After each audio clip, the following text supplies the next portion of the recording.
Bonjour à toutes et à tous. De retour cette semaine à Histoire de passer le temps, votre émission par excellence sur vos sujets d'histoire préférés. Je me présente, Sabrina Gaudreau-Drouin. Je serai votre animatrice encore une fois cette semaine. Comme toujours, là, on a un gros programme aujourd'hui à l'émission, mais avant de commencer, je vais quand même prendre le temps là, de vous présenter mes collaboratrices, collaborateurs et invités de cette semaine. Mais d'abord, je suis encore accompagnée aujourd'hui de Julien Lehoux, qui, on va juste le souligner, là, célèbre son anniversaire aujourd'hui. Et il nous parle cependant là, d'un sujet différent de celui de la semaine dernière. Tu nous parles cette fois d'un groupe militant d'extrême gauche de Hong Kong qui a vu le jour au milieu des années 1970. Bonjour Julien. Et bonjour Sabrina. Juste souligner, il n'y a pas plus grand cadeau que d'être avec vous aujourd'hui pour ma fête. Cheesy. C'était le moment vraiment cute de l'émission. Merci.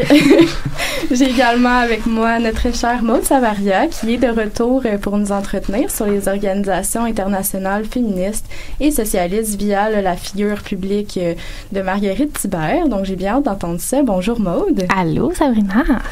Puis pour la troisième et non la moindre des chroniques de l'émission, Joëlle Beauchamp-Monfette qui nous fait l'honneur d'une chronique sur l'un des quartiers qu'on peut nommer là, affectueusement les plus célèbres du Montréal d'autrefois, le 1000 carrés doré ou le Golden Square Miles pour les intimes. Bonjour Joëlle. Bonjour, j'ai hâte de vous en parler.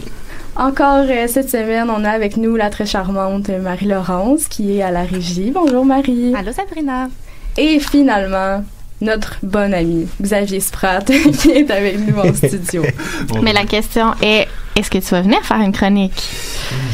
C'est la semaine prochaine. De la pression. La semaine prochaine, on nous dit ça à Toronto. Ouais, exact. Pour une chronique. T'avais pas ben le choix de dire oui. Là. Donc, sans plus tarder, comme on a un grand programme, on va commencer tout de suite avec la première chronique de l'émission. Donc, Julien, fais-nous l'honneur de commencer. Ben, bonjour à tous. Merci encore de m'accueillir avec vous pour aujourd'hui. Et comme Sabrina l'a mentionné, ma chronique pour aujourd'hui va se porter sur un petit groupe militant d'extrême gauche qui me fascine particulièrement. C'est le 70s.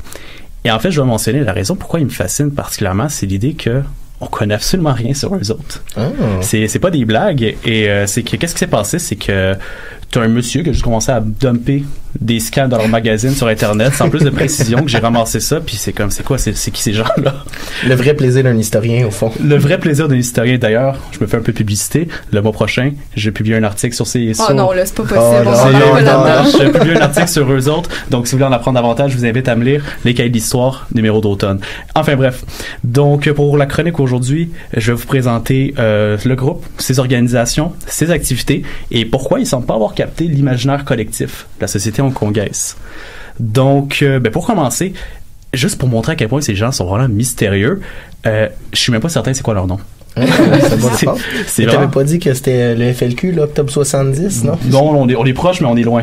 Non, en fait, comme j'ai dit, bon, c'est le 70s, mais selon les articles, selon leurs travaux, leurs publications, ils vont s'appeler aussi le 70s Front, le 70s Bi-Weekly, le 70s Collective, puis des fois, juste le 70s. Donc, ma théorie personnelle, c'est que peut-être le 70s, c'est leur vrai nom, et toutes les autres appellations, Front, Bi-Weekly, Collective, ce soit juste des sous-groupes qui s'attelleraient à des tâches différentes au sein du militantisme. Par exemple, on dirait que le collectif s'occupait plus de l'éditorial. Le front plus la traduction, le Bi-Weekly plus la rédaction. Mais encore une fois, c'est juste une théorie que j'ai. Même les années d'activité du groupe sont vraiment nébuleux. La meilleure date que je pourrais dire, il aurait peut-être commencé en 1974, mais je peux même pas plus le préciser que ça. Qu'est-ce qui s'est passé? C'est un militant qui a dit « J'ai commencé à faire du militantisme en 1974 ». Sans préciser si c'était avec au sein du groupe ou par lui-même, on n'en sait pas plus. Même chose aussi avec leur année de fin. J'ai des militants qui vont me dire qu'ils ont arrêté au début des années 80, d'autres qui vont dire qu'ils ont arrêté vers la fin des années 80. Ça fait qu'on a peut-être un 5 ans d'activité, voire un 15 ans d'activité. On sait pas, puis il y a personne, tout le monde se contredit, puis il y a personne qui confirme qui dit quoi. Je veux pas te devancer avec ma question, mais peut-être que tu y arrives dans le fond. Est-ce qu'il y avait un chef connu ou pas mais, non plus? Même pas. J'ai des noms qui reviennent souvent, mais d'ailleurs, ça fait juste confirmer. Il y a un des membres qui a dit qu'il faisait lui-même partie des 4-5 membres les plus importants. Ben, importants, je dis les plus impliqués au sein du Lui, il se prenait vraiment au sérieux. Il se prenait vraiment au sérieux, c'est ça. Puis est-ce qu'il y avait d'autres membres? Ben, je pense, oui, il y avait d'autres membres, évidemment, mais c'est vraiment difficile parce qu'il n'y avait pas de structure culture particulière dans le sens que il y avait des gens qui venaient, qui faisaient publier un article, qui faisaient quelque chose, s'en allaient, travailler un peu ici là, comme il disait, travailler quelques jours, puis ensuite s'en allaient. Des fois, il y a des gens qui sont vraiment impliqués, mais ils précisent à chaque fois que je fais pas partie du groupe, je suis juste là en tant qu'ami. Donc c'est vraiment particulier.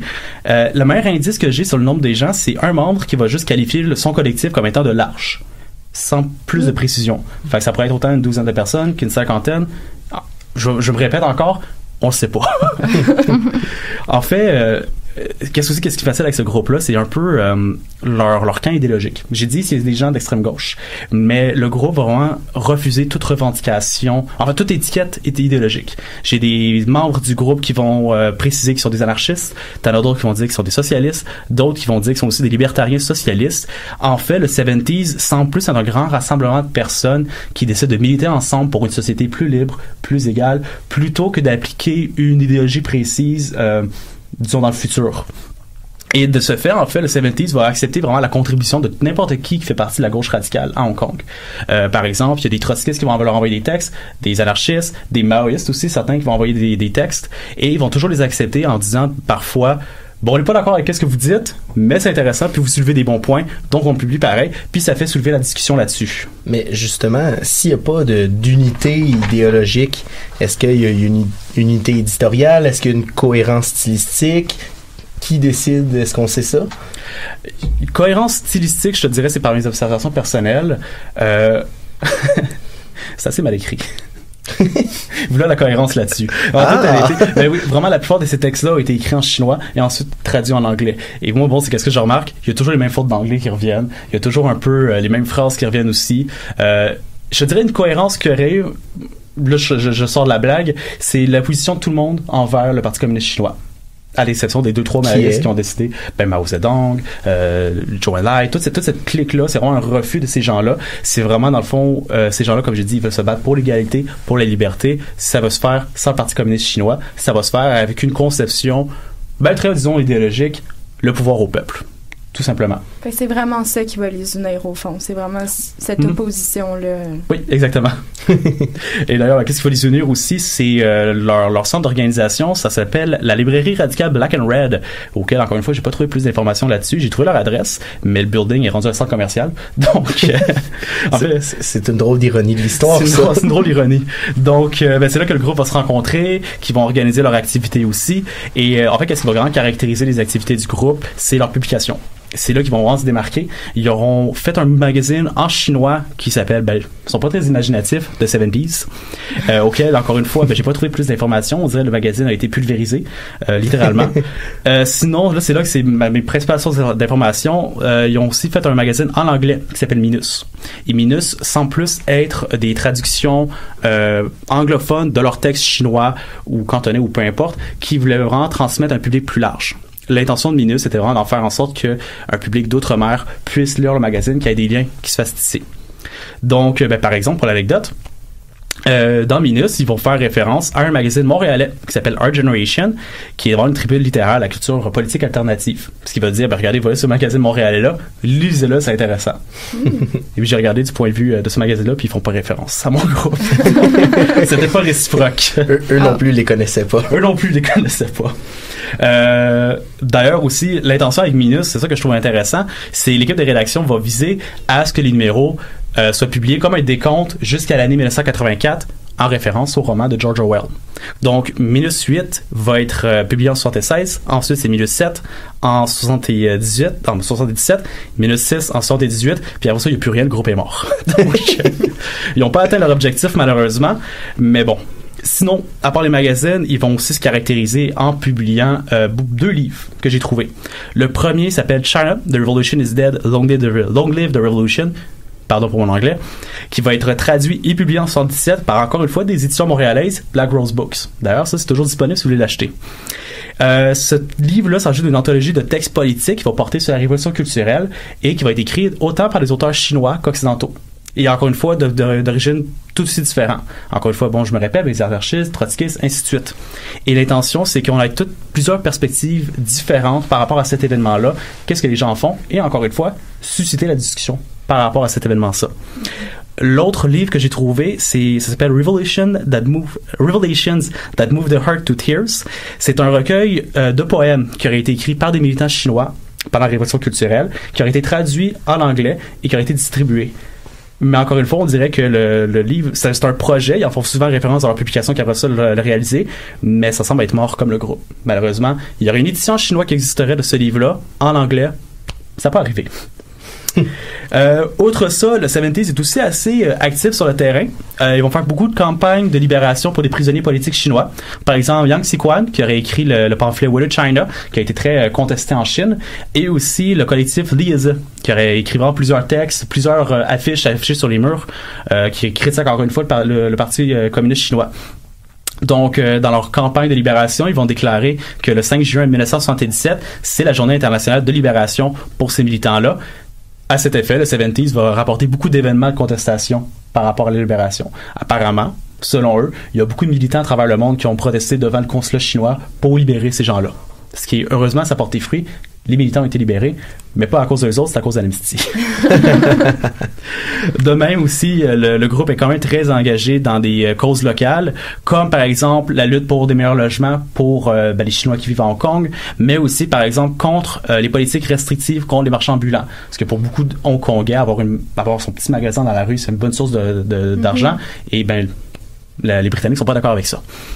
Mais aussi, plus notamment, ils vont participer à un forum organisé à la suite de la manifestation de Tiananmen le 5 avril 1976. En fait, pour faire une petite histoire, quand Zhou Enlai, qui était le bras droit de Mao Zedong, est décédé, Zhou Enlai était très, très populaire au sein de la population chinoise. Donc, à ses funérailles, il y a eu une grande foule pour supporter sa mémoire. Le fait, c'est que Mao Zedong, c'est une personne qui est très jalouse. Donc, il a envoyé la police pour mater ces manifestants-là. Ce que ça tournait en émeute. Et suite à ça, le 70s a décidé de faire un forum de discussion en plein air pour discuter, voici un acte direct de confrontation entre l'État et le peuple. Qu'est-ce qu'on peut faire avec ça? Donc, ça s'est passé au parc Victoria le 16 mai. Ça a réuni environ 1000 personnes, peut-être pas tous des membres, mais vraiment des sympathisants divers. Et là-dessus, le 70s va se présenter comme le commanditaire principal. Il va être rejoint aussi avec d'autres groupes trotskistes et ils vont prononcer des discours. Ça va être la fête. Les gens vont bien aimer ça. Mais si tout le monde, il avait l'air très impliqué, il avait l'air de s'impliquer partout, leur nom avait l'air de circuler, pourquoi est-ce qu'ils disparaissent si rapidement? Est-ce que le mouvement politique s'essouffle? Qu'est-ce qui se passe? Ça, je peux faire un lien avec ma chronique la semaine passée. Comme j'ai mentionné en conclusion, après les émeutes de 67, la gauche est rendue carrément en disgrâce dans toute la société hongkongaise.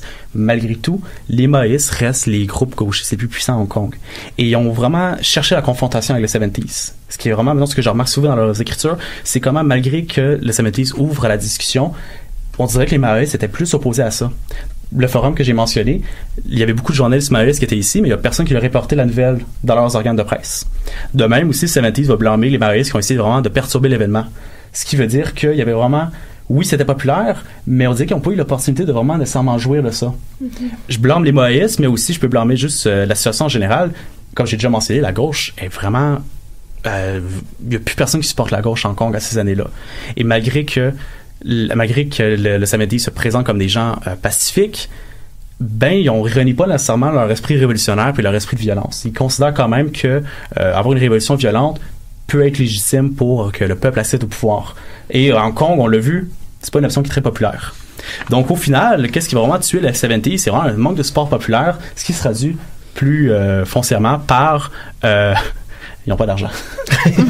Un grand manque de financement intense. L'éternel problème. L'éternel problème. Il y a un grand manque de financement dans tous les numéros de magazines que j'ai trouvés. La première ligne de leur numéro, c'est très souvent « Hey, on a besoin d'argent. On peut savoir des dons. » Donc, par exemple, un bon exemple, c'est il y a un grand écart entre le numéro 3 et le numéro 4. Le numéro 3 a été publié en septembre et en octobre 76. Le numéro 4 en avril, en mai 77.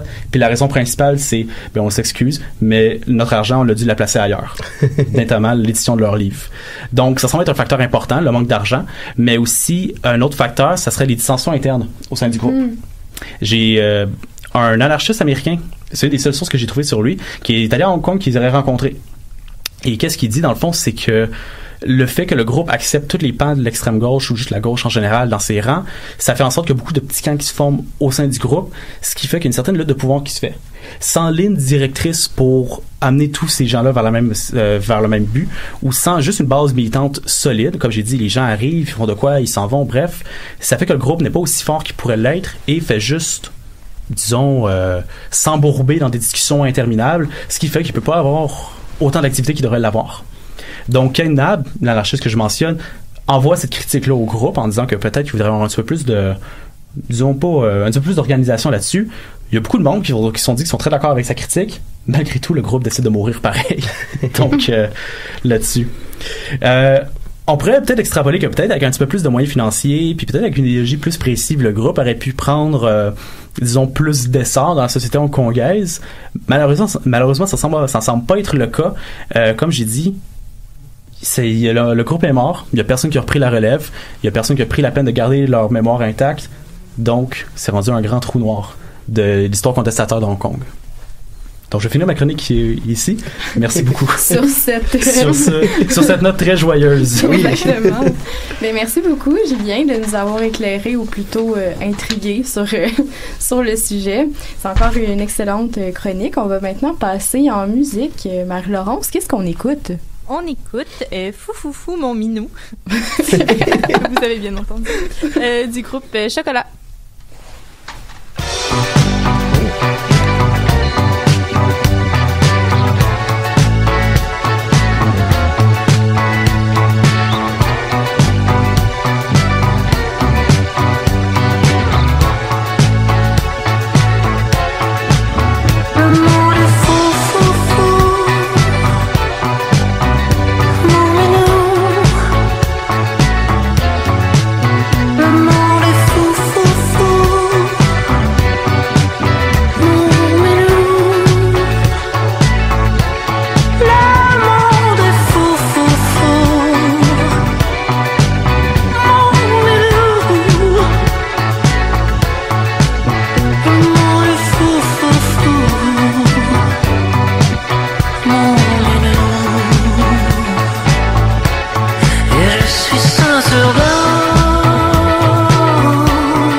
Passer le temps, toujours Sabrina Gaudreau-Drouin au micro. Le temps file, donc on va maintenant passer à la deuxième chronique de l'émission avec Maude, qui nous revient cette semaine avec une chronique qui nous fera connaître cette grande dame qui est Marguerite Thibert. Donc bien hâte d'en apprendre plus sur cette dame. Donc le micro est à toi, Maude. Merci Sabrina, très heureuse d'être ici. Puis voilà, cet été, outre terminer mon mémoire, fallait que je le plug, désolé. Bon, on est rendu à 2 félicitations aujourd'hui. On dit bravo à Maude. Bravo. Cet été, j'ai lu la biographie de Marguerite Thibert pour en faire un compte-rendu, comme on est parfois appelé à le faire au cycle supérieur. Et tant qu'à faire un compte-rendu pour une revue scientifique, on va aussi le recycler et faire une chronique avec. Non, mais je connaissais pas Marguerite Thibert, pas plus que vous, j'imagine. En effet. Je pense que c'est un nom catégorique de tout le monde. Oui, c'est ça. Donc, sa biographe, c'est Françoise Thébault, qui est accessoirement là, une historienne française assez connue, spécialisée en histoire des femmes et du genre, donc une très bonne historienne. Et Thébault va appeler Marguerite Thibert une illustre inconnue. Et elle a décidé d'écrire 560 pages sur cette illustre inconnue. C'est ça cette semaine, des illustres inconnus sur qui on écrit. Oui, c'est ça. Mais il y a quand même pas mal plus d'archives et d'informations que les anarchistes de Hong Kong. Donc, moi, ça m'intéresse, que on aime ça, l'illustre inconnu, c'est intéressant. Ça démontre aussi là, qu'il y a tellement de gens là, qui s'impliquent partout, mais qui sont jamais les têtes d'affiche et l'histoire avec un grand H leur donne pas une très grande place, là, bien souvent, comme on le sait. Donc, qui est Marguerite Thibert? C'est une Française née en 1886 et décédée à l'âge de 96 ans en 1982. D'où le titre du livre de Françoise Thébault, c'est Une traversée du siècle. Donc voilà. Elle l'a fait pas mal au complet. Donc elle est bachelière en 1916, alors que très peu de femmes ont accès à l'éducation. Elle est la 12e docteur S-lettres de la faculté de lettres de Paris, docteur docteur S. Parce que bien sûr il y avait des hommes avant. Elle est mère, elle est veuve, elle est féministe, socialiste, pacifiste, historienne, fonctionnaire internationale, missionnaire pour le Bureau international du travail, militante pour une quantité assez impressionnante d'organisations et d'associations françaises et internationales, et même pour le Parti socialiste de Mitterrand. Est-ce qu'elle fait autre chose? Oui, en fait, oui. Tu sais, c'est ça. Plein de choses comme ça que je vais vous en parler, mais je vous parle pas de tout parce que ça rentrerait pas. Donc, elle commence ses études après la mort de son mari à la fin de sa vingtaine. Donc, assez tard quand même. Elle a été mariée 3 ans. Elle a eu une fille. Mais le fait qu'elle soit veuve aide vraiment sa carrière et sa respectabilité. Parce que, comme on le sait, les célibataires, là, c'est toujours un peu touché. Vu qu'elle a été mariée, elle est respectable, elle est veuve, elle a perdu son mari de tuberculose. Et elle est restée fidèle à sa mémoire toute sa vie. C'est ce qu'elle dit elle-même. Donc, elle obtient son bac, le bac français, puis sa licence et son doctorat. Son doctorat en 1926. Donc, elle a 30 ans. Si on fait 40 ans, si on fait le calcul. Sa thèse est sur le féminisme dans le mouvement saint-simonien. Donc, ça, c'est les révolutions là, 1838-1848 là, en Europe, en France. Juste pour vous dire, je veux pas vraiment parler du mouvement saint-simonien, mais c'est juste pour vous dire qu'à ce moment-là, l'histoire des femmes et du féminisme, c'est pas vraiment glamour dans les universités. Donc, elle est pas vraiment acceptée là, dans la communauté des historiens, que j'ai mis au masculin on purpose. Voilà, sa thèse va se terminer sur sa définition du féministe. Donc, je vous la lis, là. Un féministe rationnel, réformateur et moraliste qui revendique l'égalité de tous les êtres humains, dénonce l'invocation réactionnaire d'une nature différente des femmes, mais reste marqué d'essentialisme et d'une morale sexuelle traditionnelle. Donc ça, c'est un peu sa vision du féminisme. Et au niveau des sources que Thébault utilise, c'est vraiment intéressant parce qu'elle a eu accès à un carton rempli de papiers préparatoires à sa rédaction. Donc toutes les notes de lecture, les questions, des questionnements avec son directeur de thèse. Donc imaginez tout ce que vous faites là en ce moment, là, tout ce que vous produisez comme document en ce moment pour votre mémoire. Ben ça, c'est des sources très intéressantes pour les historiennes du futur si vous devenez des illustres inconnus. Je comptais le garder pour mon biographe. Ben oui, mais on sait jamais. Mon futur fonds d'archives personnel. J'ai bien hâte d'étudier tout ça. Ben ouais, moi tu vois, je deviens archiviste là, donc je trouve ça vraiment fascinant toutes ces affaires-là. Bon, bref. En 1926, elle finit son doctorat, elle a 40 ans. Elle se fait recruter par le BIT, qui est le Bureau international du travail. C'est basé à Genève et c'est un organisme qui relève de l'OIT, qui est l'Organisation internationale du travail, qui est créée dans la foulée de la Société des Nations après la Première Guerre mondiale. Donc, ce qui va devenir l'ONU. Le BIT existe encore, l'OIT aussi, et maintenant c'est affilié là, à l'ONU. Donc l'Organisation des Nations Unies, si vous ne saviez pas. Et tout ça est basé à Genève à l'époque. Donc le BIT s'occupe de centraliser des données sociales, d'élaborer des projets de réglementation internationale et de garder des relations avec les États membres, les organisations ouvrières et les organisations patronales. Et elle va travailler là pendant 50 ans. Donc, après quelques années là, de contrat, elle devient la chef du service du travail des femmes et des enfants. Elle est une des seules chefs de service au BIT et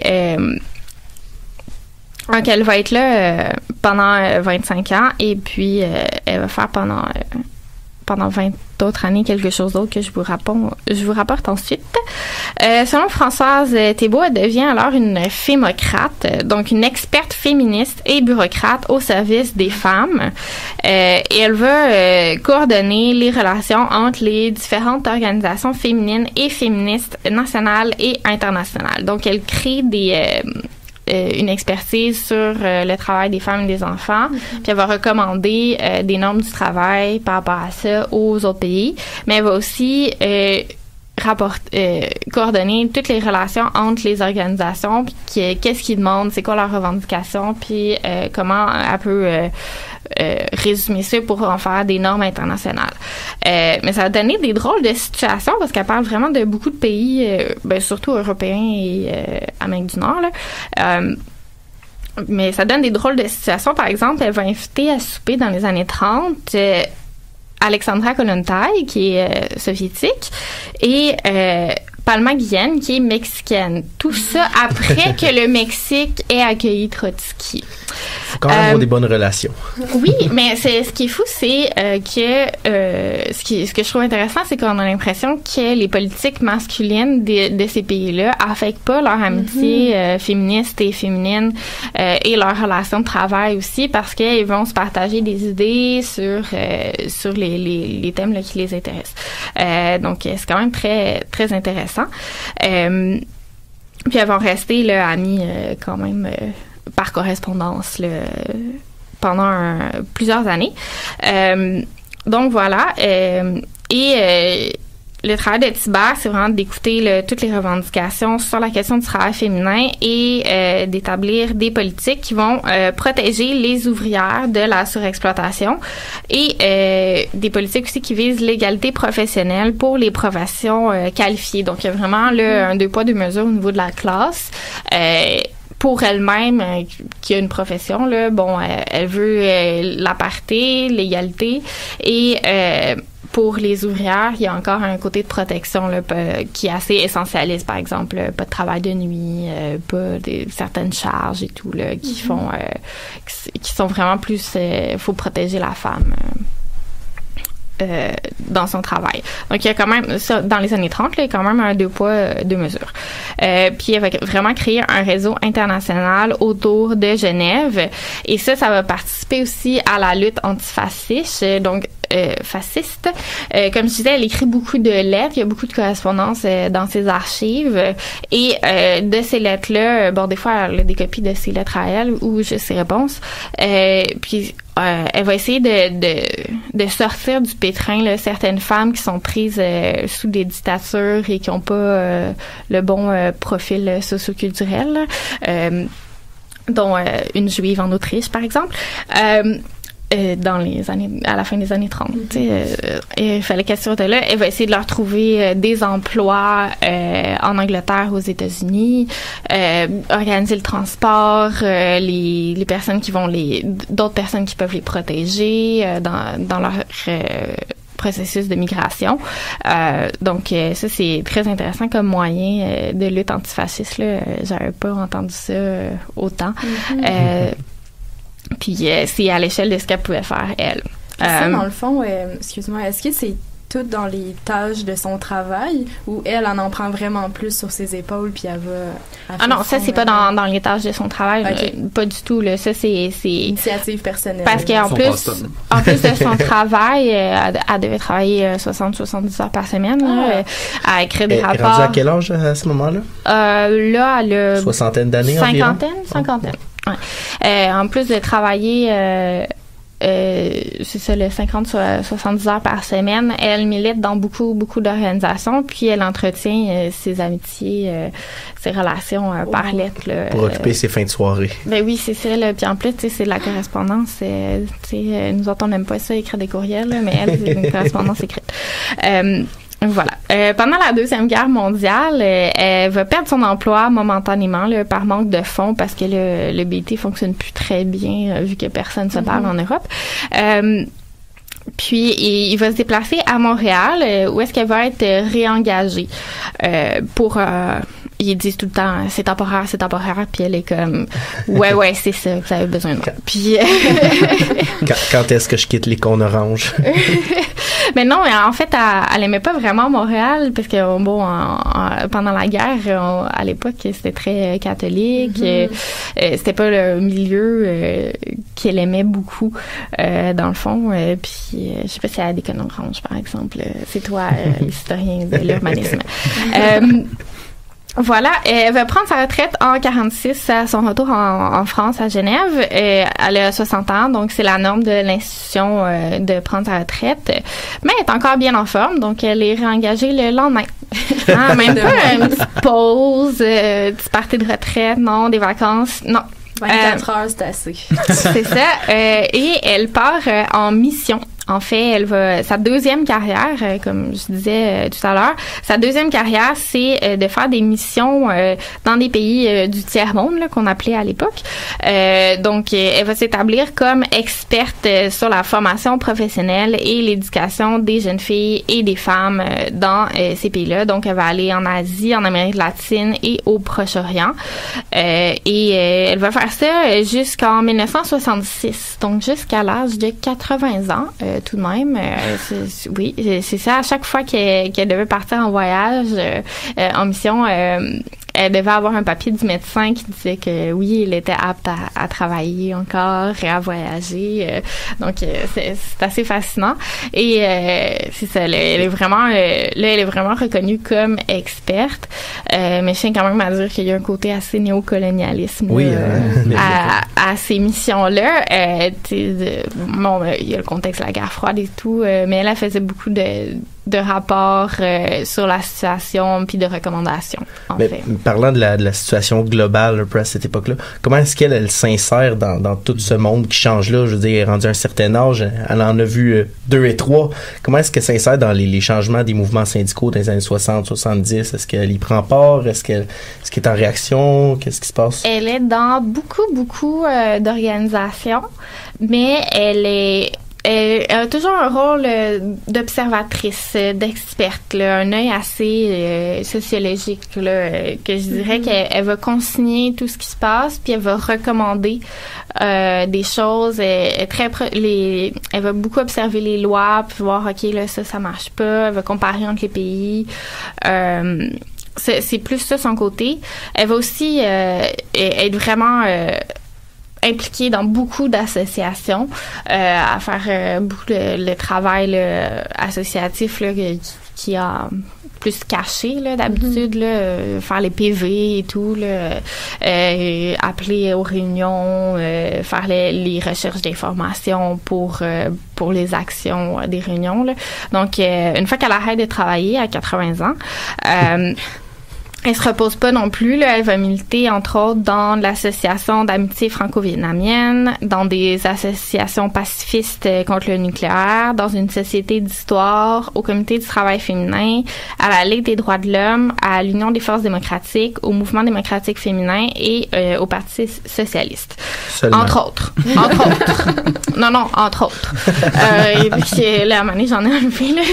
Il y a beaucoup d'acronymes là-dedans, dans ce livre de 560 pages, beaucoup d'acronymes, c'est très mélangeant, mais ça montre à quel point là, il y avait des associations dont elle faisait partie ou avec qui elle était en contact. Puis elle connaît pas mal toute la gauche là, progressiste de ces années-là, elle doit connaître tout le monde. Puis ce qui est vraiment intéressant aussi par rapport aux années 60-70, les sources que Thébo a trouvées, c'est sa correspondance avec Palma Guillen, qui était une de ses très, très bonnes amies.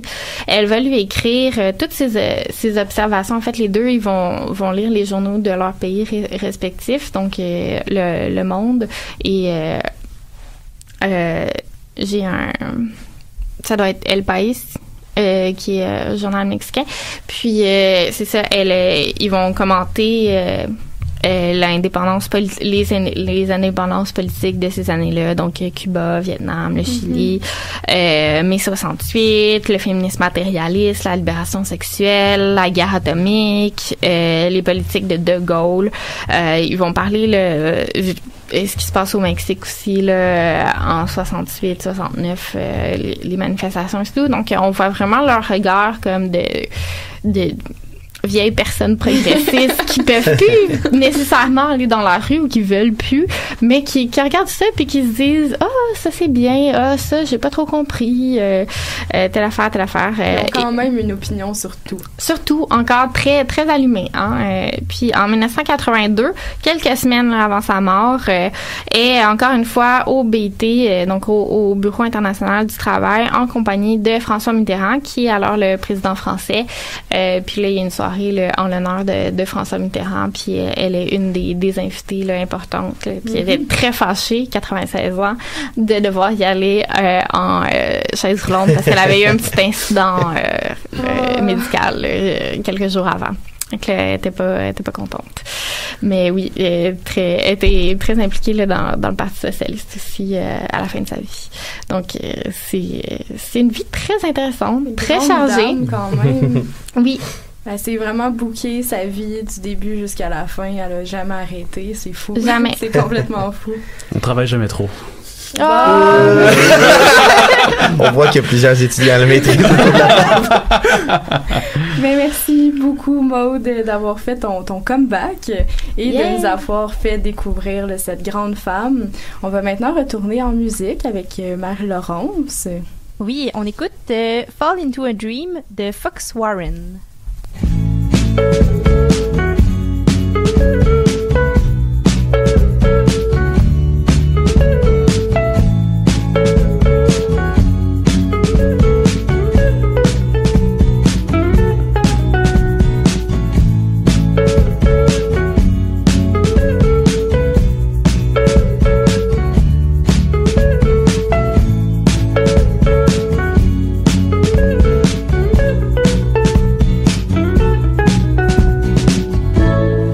We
fall into a dream, forget about me.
Votre appareil est encore bien ajusté parce que vous êtes toujours à l'antenne de Histoire de passer le temps.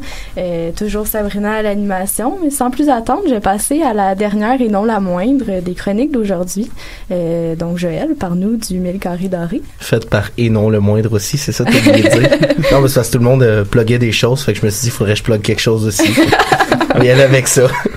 Mais j'ai entendu que tu allais faire un show à Trois-Rivières demain. Ah, ben c'est une bonne façon de plugger ça. Oui, demain, si jamais il y en a qui passent à Trois-Rivières, au Gambrinus, je vais faire un spectacle avec mon groupe Hommage au coloc, juste une petite nuit.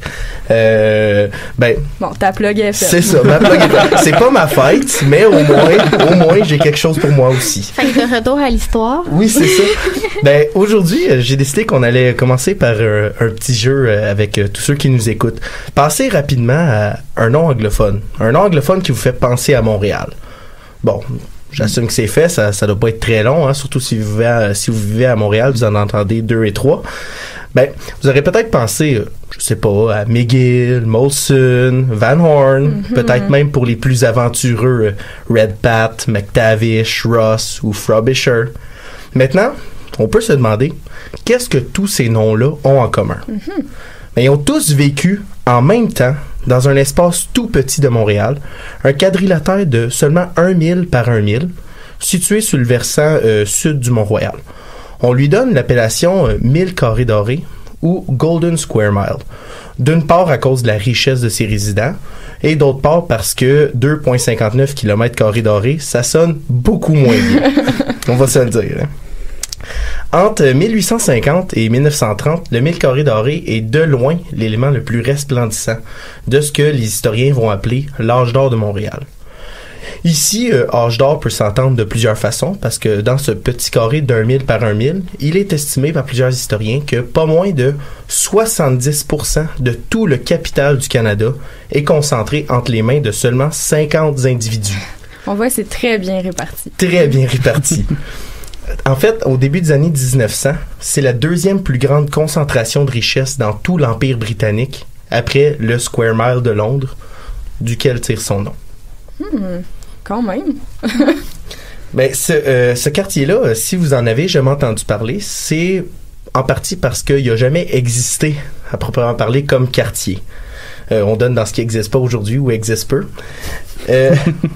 En fait, on l'appelait plutôt, au temps où il y avait des résidents, le Newtown ou le Uptown, en comparaison au Downtown qui était le Vieux-Montréal, le centre-ville. Donc, c'est vraiment après qu'il va obtenir son nom. C'est avec sa réputation, dans le fond, qu'on va l'appeler comme ça. Sa réputation, mais surtout sa nostalgie. Parce que c'est Charlie Lazarus qui ajoute le mot Golden au Square Mile dans les années 30, pour faire une référence nostalgique à l'époque glorieuse de Montréal et à la richesse du quartier, pour faire la promotion de la vente des terrains et monter les prix parce que c'est un quartier qui est donc glorieux. Mm-hmm. Ah, ben oui. Mais évidemment, pour bien comprendre, faut le situer, faut le placer à Montréal. Le 1000 carrés dorés, comme je disais, est situé au nord de l'ancien faubourg Saint-Antoine. Et les historiens s'entendent pas sur exactement ces délimitations, mais on peut dire, en gros, on peut se faire un carré mental entre les rues, l'avenue des Pins au nord, ou le Mont-Royal. On peut penser à Dorchester ou René Lévesque au sud, University ou Robert Bourassa à l'est et Guy à l'ouest. Ah, là, on figure bien. Ben, c'est pas mal le McGill Ghetto maintenant. C'est pas mal le McGill Ghetto. Mais pour ceux et celles qui savent pas, là, ce n'est pas un ghetto pour vrai. C'est comme une blague parce que les riches anglophones de McGill habitent là avec des apparts beaucoup trop chers. Mais il faut quand même se mettre dans le contexte de la fin des années 1700. Et à la fin des années 1700, il n'y a pas de McGill Ghetto. Mais non, hein, c'est pas le centre-ville. Non, c'est ça. Le centre-ville est réellement le vieux Montréal. Ce qu'il y a à cet endroit-là, c'est des domaines agricoles. Donc, c'est des fermes. C'est des espaces énormes avec très peu de bâtis. Et ce qu'on appelait Montréal, donc le vieux Montréal, le centre-ville de l'époque, se développe et commence à peine à s'étendre vers les faubourgs au début des années 1800. Évidemment, le vieux Montréal... c'était là que les financiers britanniques étaient établis au départ, mais dès 1818, on voit plusieurs de ceux-là qui s'en vont commencer à s'établir sur les versants du Mont-Royal pour avoir des lieux de villégiature, des lieux de campagne, de retraite, être bien et à l'air pur. C'est vraiment une époque où on redéfinit les frontières de Montréal. Exactement. C'est un des moments clés du changement de paradigme de l'espace à Montréal. Mais il faut dire qu'au 19e siècle, beaucoup de gens croient que les maladies proviennent des miasmes. Qu'est-ce que c'est les miasmes? Les miasmes, ce sont des émanations malsaines qui proviennent du sol sous nos pieds et qui sont provoquées par la putréfaction des déchets dans le sol, des déchets biologiques comme des déchets humains, des déchets animaux, et un manque d'aération parce que l'aération évacue ces émanations. Donc, à mesure que Montréal s'urbanise et s'industrialise, il y a de plus en plus de gens qui y habitent et donc de plus en plus de déchets qui peuvent pourrir. Alors, les bourgeois qui décident de quitter ces ruelles commencent à s'établir sur les flancs du Mont-Royal vers des lieux avec une densité d'habitation beaucoup plus basse et des terrains qui sont moins chers parce qu'on n'est pas dans le vieux Montréal. Et prenez par exemple l'emplacement du vieil hôpital Royal Victoria. Le Royal Victoria est au cœur du Golden Square Mile parce que c'est un lieu dédié à la santé. On veut l'éloigner de tous les endroits où il y a des miasmes et les bourgeois du milieu du 19e visent ces endroits-là. Donc, on veut vraiment, en fait, un espace qui pue pas, puis qui est très invitant, donc qui est pas sale, qui est pas... Et qui a pas de pauvres. Ah, exactement, oui. C'est juste les bourgeois qui fait vivre dans les endroits qui puent pas. Parce que, c'est sûr que on parle de bourgeois, on parle évidemment des... C'est qui, eux? C'est ça, on parle des Anglais, tu sais, les maudits Anglais en bon latin, mais... on a tort de dire ça parce que, ou au moins, c'est à nuancer. En fait, bien peu des grands bourgeois du Québec étaient réellement des Anglais. Ce serait beaucoup plus juste de dire que c'était des Britanniques et encore beaucoup plus près de la vérité de dire que ce sont des Écossais surtout. En fait, les Écossais ont une grande partie de la tradition qu'on a à Montréal. Quand on pense à des objets traditionnels à Montréal, on peut penser à la ruelle en H, le fameux duplex montréalais, et même, non le moindre, la ceinture fléchée. Ce sont tous des éléments intégrés à la culture montréalaise par des grands marchands écossais. Ces grands marchands écossais-là, à la fin des années 1700 et au début des années 1800, ce sont surtout des gens qui sont impliqués dans la traite de fourrure. On connaît encore aujourd'hui la compagnie de la baie d'Hudson, qui est une compagnie de traite de fourrure. Mais le commerce de fourrure perd de la vitesse rapidement au début du 19e et les grands marchands qui ont établi des fortunes avec les fourrures vont commencer à déplacer leurs fortunes vers des nouveaux commerces, des commerces modernes. Ces commerces-là, on peut penser à l'import-export, on peut penser à la finance, les assurances, le train, les grands bateaux. magasins. Les grands magasins, Comme Eaton. on est encore un bon demi-siècle trop tôt. Mais Ok. c'est évidemment, ça va être les mêmes familles qui vont finir par établir ça.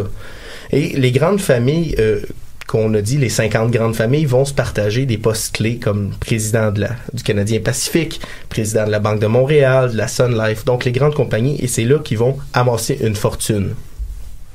On comprend pourquoi ils sont riches maintenant. Oui. En fait, il y a un bon parallèle à faire avec les Rockefeller, les Carnegie, les Vanderbilt aux États-Unis qui vont avoir amassé une fortune et la redistribuer à la ville sous forme de patronage en faisant construire des lieux publics comme le Rockefeller Center, évidemment, qui est l'exemple le plus clair. Mais ils vont aussi s'isoler des vieux centres. Aux États-Unis, ils vont s'isoler des vieux centres pour s'établir à la campagne, se faire bâtir d'énormes manoirs, puisque la terre vaut beaucoup moins cher. C'est similaire à Montréal, mais ça arrive encore beaucoup plus tôt. Dès 1850, ils s'établissent au Mille Carrés Dorés et se font construire de gigantesques manoirs. Prenons par exemple le Ravenscrag, qui existe encore sur l'avenue des Pins, vous pouvez aller le voir. Sir Hugh Allen possède au milieu du siècle le plus grand empire maritime commercial privé de toute la planète. Et donc, en 1863, il se fait bâtir le Ravenscrag, qui devient la plus grande résidence unifamiliale au Canada, avec pas moins de 72 pièces. Quand même, hein, Aujourd'hui, essayez c'est assez gros d'avoir pour un se beau... perdre. essayez d'avoir un beau 5,5 sur l'avenue des Pins aujourd'hui. Pire encore, son manoir est tellement haut et bien situé que de la fenêtre de son bureau, il a une vue sur le port pour voir ses bateaux arriver. Un Mais petit luxe. Oui. Comme nous en studio. Exactement. Ces manoirs vont servir à montrer la richesse des gens. Elles vont servir aussi à se séparer de ceux qui ne sont pas de notre mode de vie. Donc, il va y avoir plusieurs règlements d'urbanisme, comme l'obligation de construire la maison en retrait de la rue, l'obligation d'avoir des énormes terrains et l'obligation d'avoir des matériaux nobles dans la construction. Par exemple, le manoir de Lord Mount Stephen, il y a une description de l'intérieur. L'escalier central est en acajou. Les cheminées sont en marbre et en onyx. Les boiseries sont en essence rare. Et les boutons de porte sont plaqués or à 22 carats. Rien de moins. Rien de moins. J'ai même pas des bijoux en or 22 carats. Là, j'ai une petite question. Oui. Tu parles avant que ce mode de vie-là voulait faire une séparation entre ceux qui pouvaient vivre là et ceux qui pouvaient pas. Est-ce que c'est, d'entre autres mots, on pourrait dire une séparation entre les anglophones et les francophones? Ben, on parle pas réellement d'une séparation entre les anglophones et les francophones. C'est une séparation par la richesse. Mais, à cette époque-là, une séparation par la richesse veut malheureusement dire une séparation entre les anglophones et les francophones. En fait, ces grands marchands écossais vont s'établir ensemble, vont se rapprocher les uns des autres et faire la promotion de leur culture british, la fameuse culture bourgeoise british. D'ailleurs, dans la Première Guerre mondiale, une immense majorité des jeunes hommes vont s'enrôler, pendant que l'immense majorité des femmes vont amasser des fonds, vont transformer le manoir en lieu d'hospitalisation pour les blessés. Et c'est vraiment le plus propre de la culture british. Un problème avec ça, c'est que, comme ils sont extraordinairement tournés vers la Grande-Bretagne, après la Première Guerre mondiale, il y a une transformation dans l'économie au Canada.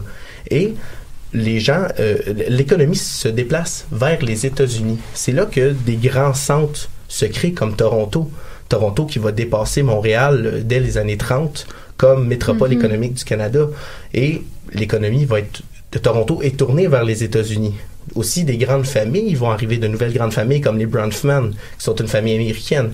Et ils vont remplacer la deuxième génération les fils des grands marchands qui, de toute façon, sont moins intéressés par l'entrepreneuriat. Et à partir de leur départ, ben, le Mille Carrés Dorés va être vu comme une enclave culturelle, traditionnaliste, british, et qui perd sa pertinence. Puis qu'est-ce qui en reste finalement? Parce que j'imagine que là, t'arrives à la fin de ton histoire. Ben, c'est sûr, comme j'ai dit, à partir des années 30, le Mille Carrés Dorés perd de sa pertinence. Il y a beaucoup de déménagements. Les riches vont déménager vers Westmount ou vers Toronto, parce qu'à Westmount, les terrains sont plus petits, ça coûte moins cher d'entretien, moins de domestiques. C'est bien connu. Oui, c'est bien connu. Mais en même temps, le centre-ville avance progressivement sur le Mille Carrés Dorés. Il avance à tel point que entre 45 et 65, l'immense majorité des manoirs sont détruits. Et aujourd'hui, c'est seulement 5% des manoirs qui restent au sud de la rue Sherbrooke et moins du tiers au nord de la rue Sherbrooke.